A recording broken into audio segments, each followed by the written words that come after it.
Hey everybody, welcome to the show. Today, of course, is the 9th of March here in beautiful Independence, Iowa. The day after uh, International Women's Day, I believe it's called. The theme, of course, was a day without women. Um, I know I'm late to the party, but I'd like to throw my solidarity behind uh, the movement and assure all of you out there that today's video for the YouTube, like many television shows last night, will be produced without the aid of women in protest to how they're being treated around the world. So, woman-free production for Unemployed today in protest. And the fact I want this video to be entertaining. It's a joke. Kidding. There's many reasons why, by the way, no women are part of the production of these videos. Just a few of them. One, I'm in my 40s. Two, I'm going bald slowly. I don't know if you can. Do you see it? Going bald here in this area. Going bald. Three, I'm overweight. Four, I'm diabetic. And five, I'm currently unemployed. I don't have a job. Not that the women were, banging down the door to begin with. No. But let's just say that the prior five indicators have hurt the old most eligible bachelor status for your unemployed superhero. So one of the many reasons. So here we go, dedicating the show to a day without women, or as I like to call it, Wednesday. Let's get going. Live from Casa de Clark in beautiful Independence, Iowa, it's Unemployed with your host, Matt Clark.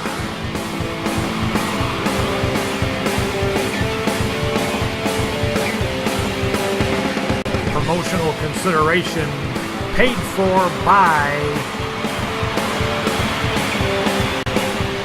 Miso Robotics, makers of Flippy, the AI-controlled robotic hamburger. They have a robot making hamburgers? Seriously? What about the economy? Really? Hamburgers. Okay. All right. Anyway, here's your host, who's not going to McDonald's anymore out of protest. Yeah, that's bullshit. Here's your host, Matt Clark. Max $100, everybody. He's excited. Calm down, everybody. Calm down. Relax. Say hi. Greetings, Internet, YouTube, children of all ages. It is I, your unemployed superhero, coming to you live from Casa de Clark, beautiful Independence, Iowa, America's fame in the name. As I said in the opening, yesterday was Women's Day around the world. I just wanted to show my little bit toward Women's Day. I think people would be surprised with the stupid shit I say and stupid shit I do, how much myself and the ladies actually agree on quite a few things.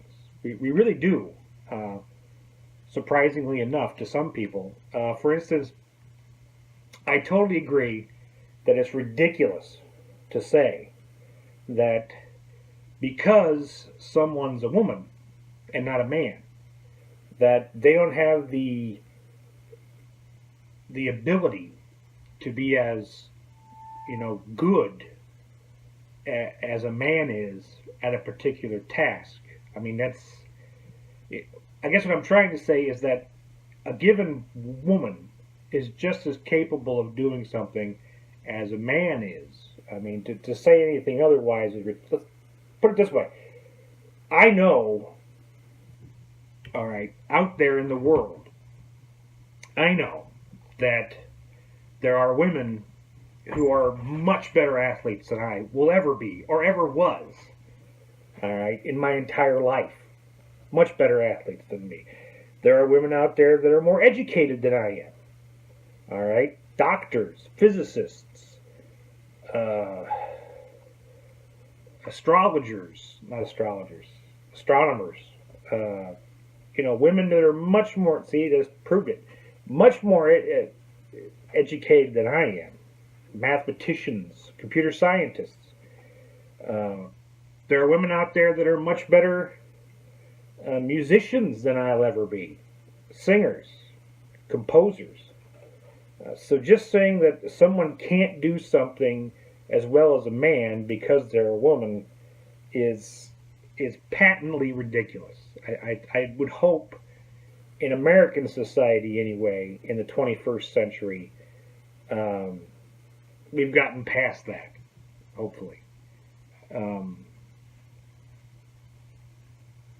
That's where me and feminists mostly agree. There is kind of a parting of the ways, though.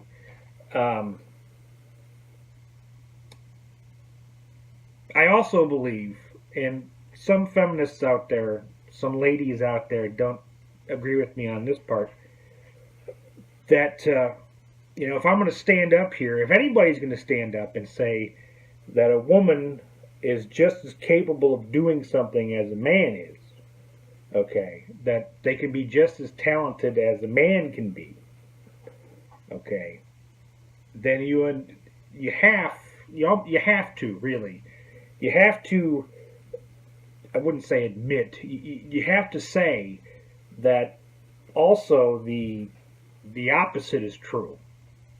In other words, history, as we know, has lots of examples of incompetent scumbag men running the show.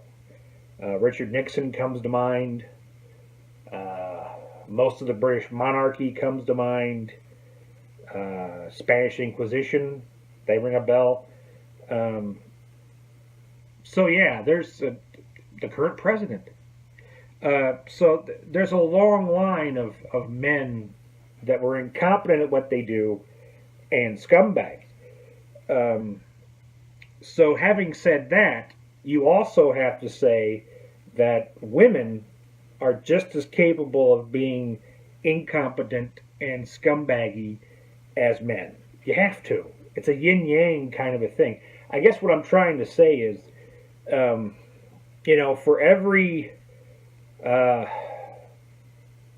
Rachel Maddow, all right, I enjoy watching her show. She's very talented, she seems intelligent, well-read, can be funny when she needs to be funny. She's very good at what she does. The Rachel Maddow show, I believe it's on MSNBC at like 8 o'clock at night. Very good show, very entertaining show. If you don't watch it, you should. It's a good watch. But for every Rachel Maddow there is in the world, there's also a Sarah Palin. You see, yin and yang. So you got to take the good with the bad. And that's what I believe, And another thing that myself and the feminists, I shouldn't say we don't agree on, because I think they agree with me on this, but I do kind of, I get on their case a little bit about it, because I don't hear enough about it in the world, is the way that, first of all, if you're a woman in America, I want to stop hearing about the glass ceiling. I want to stop hearing about, we don't get paid as much as men do to do the same job. I'm tired of hearing that, okay? Not that it's not true. I'm just saying you need to put a brakes on that one, because right now, in this world we live in, there's women who are concerned a lot more with other things than how much they're getting paid to do the same job as a man. In other words, take like the Middle East, parts of Africa, parts of Asia. There are ladies in this world that are being treated much worse than American women are being treated. And I don't hear enough about that. Like, for instance, in parts of the Middle East, women have to walk around completely clothed from head to toe, masks, burqas, the whole caboodle, so as not to tantalize the men in the room.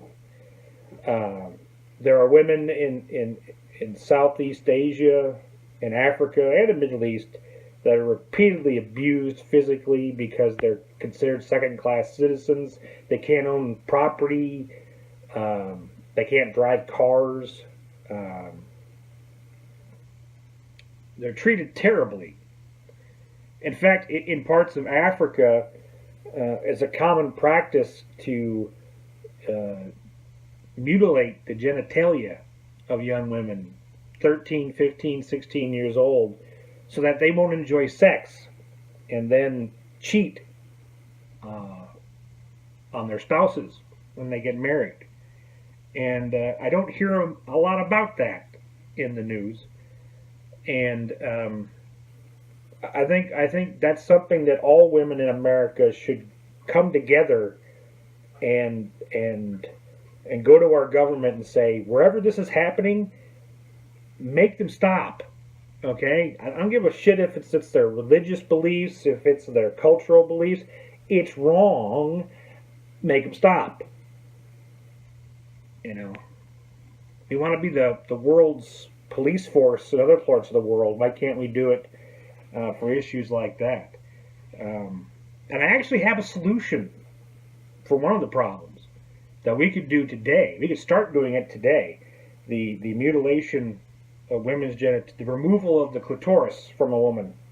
I believe they call it female circumcision in some parts of the world. So what you do, here's my plan. Here's what you do. We got a lot of like Black Hawk helicopters in the Middle East, in Africa. We got aircraft carriers we can send to the Persian Gulf. We can get them all in the area, okay? And you put people in the helicopters and you fly out to the villages and the cities where this practice is done, okay? And you like land the helicopter in the middle of the town. Just drop it in there. And you say, okay, round up all the women, all the girls, 13 and older, round them up, bring them into the square, and we're going to give them the trump to check to see if, vital stuff has been removed. And you give them the trump, and if something's missing from there, first you find out who did the procedure, bring them in. You find their father, bring him in, and their spouse, bring that guy in. Bring all three of those guys in, bring them into a room, and have them drop trowel, and then rudely cut off their dicks. Just chop them right off, okay? And don't do it nicely either. Use like an angle grinder maybe, or like a Rambo, hunting survival knife. Chop it off there. Maybe a nice pair of tin snips. Just chop them fuckers right off. And what you do too is you bring a bucket and you just throw the dicks right into a bucket. Just boom, right to the bucket. Okay. You might have to bring more than one bucket. Now that I think of it, because after a while that bucket could get full of cocks, and you just waste not, want not, in my opinion. So you just bring maybe 4 or 5 buckets with you. Maybe stop at a hardware store on the way there, get some buckets. But you chop off it and you put them in a bucket. There you go. After 2 or 3 buckets full, I'm thinking they'll get the idea, and I'm betting you that the practice will stop. Now I know what you're thinking. You're thinking, yeah, sure, we're going to lop off all the dicks, but being a small town, maybe like in Africa, You know, the guy who's doing the procedure, he may have done all the procedures for all the girls in the town. What do you do about that? Because, you know, last time we checked, you know, at best he's got a cock and two balls. I mean, there's only so much you can chop off.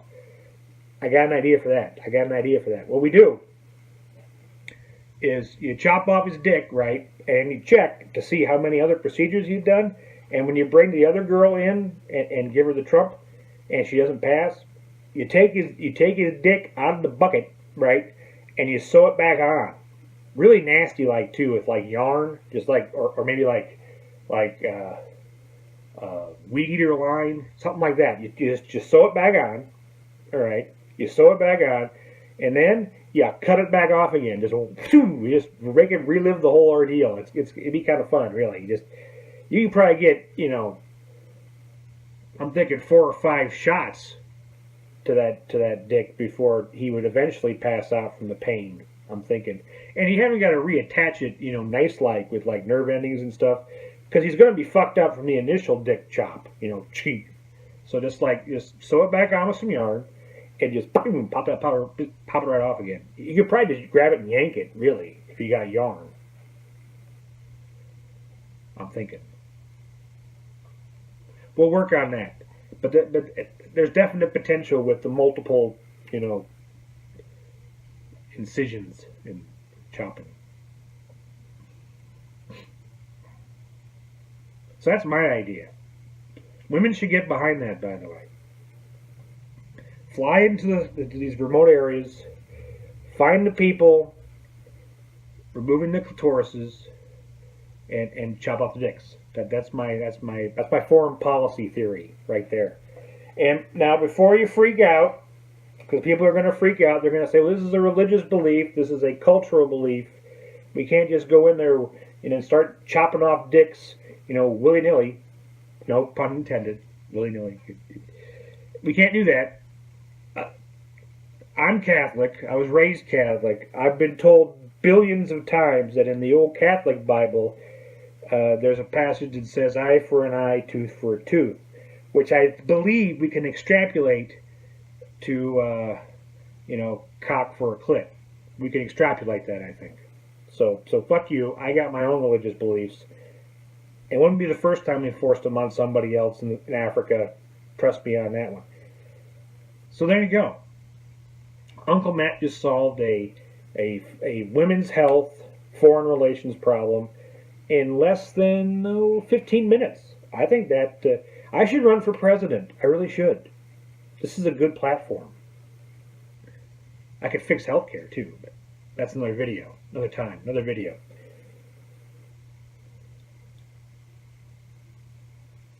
So there you go. That's my feminism video. And you wonder why I'm single. Well, that's Thursday. Good news, actually. I have a job interview on Monday of next week. I'm not going to say exactly where. It's with a small school system in the area to be like their IT guy for their school system. It doesn't pay a lot. It's only an 11-month contract, so I get like a month off every year, which would be kind of nice. Doesn't pay a ton, but it would get me back on the horse again. Get me back in the swing of having a job versus this limbo that I'm in at the moment. The only negative is it's roughly about an hour away from where I live. One way, which would be rough to drive. You know, I'd probably swing it for a few months to see if it's worth it, and if not, start looking for a different job while I'm there. If nothing else, it could be that. It could be a placeholder till I finished my 4-year degree, you know, and found a better job somewhere else. So I'm thinking about it. Like I said, the interview's going to be Monday, regardless. So we'll see what happens. I'll keep you updated. I may be doing a video Monday after it's all over. This has been your Unemployed Superhero. You have a good Thursday. Have a good weekend. Not sure if I'll do a video tomorrow or not. We'll see what happens. Maybe over the weekend I'll do something. You have a good weekend. I will talk to you later. Be good to your mother. Stay sexy, San Diego. Don't drink downstream from the herd. And be well. Talk to you soon. Clark out.